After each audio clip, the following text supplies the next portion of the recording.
Les gars, j'ai la meilleure fin de tous les temps pour One Piece. Franchement, si Eiichiro Oda fait ça, ce sera tout simplement le plus grand mangaka de l'histoire. En réalité, la fin parfaite pour One Piece, ce serait qu'il n'y ait pas de fin. Ça paraît fou, mais attends, c'est un peu plus compliqué que ça. Je vais tout expliquer, mais juste avant, si tu kiffes One Piece, les animés et les mangas, abonne-toi à ce nouveau compte car mon ancien compte GeekyWay s'est fait bannir et à partir de maintenant, toutes les vidéos seront ici. Et merci à Marcelino, Liman et Herman, les 3 derniers abonnés. Bon, on est d'accord pour dire que dans One Piece, on attend 3 choses.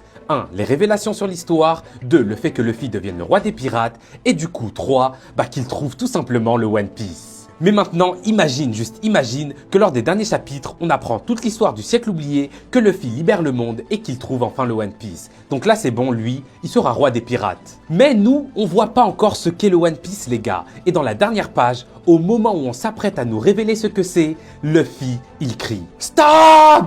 Exactement comme ce qu'il a fait lorsque Usopp a demandé à Rayleigh de lui révéler le One Piece. Et là, Luffy se retourne vers nous et il dit « Mon trésor, je vous le laisse si vous voulez. Je l'ai laissé quelque part dans ce monde, alors trouvez-le, parce que le One Piece existe. » Et donc en gros, Oda il dessine un dernier chapitre qui s'appellera One Piece. Et dans ce chapitre, il nous révèle le dernier mystère de son manga, c'est-à-dire qu'est-ce qu'est réellement le One Piece. Mais du coup, pour connaître le mystère final, les fans du monde entier doivent trouver ce chapitre qu'ils ont caché quelque part sur cette terre. Car Luffy a traversé le monde pour trouver ce trésor, alors quoi de mieux que de nous inciter, nous, à en faire de même.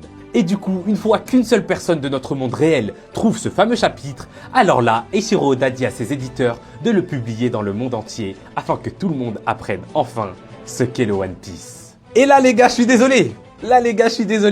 Mais ce serait vraiment une dinguerie monumentale. Du coup, vous, dites-moi ce que vous en pensez en commentaire. Comme je vous ai dit, n'hésitez pas à vous abonner à ce nouveau compte, car maintenant, toutes les vidéos seront ici. Comme d'hab, moi je vous lis et je vous réponds. Mais jusqu'alors, je suis out.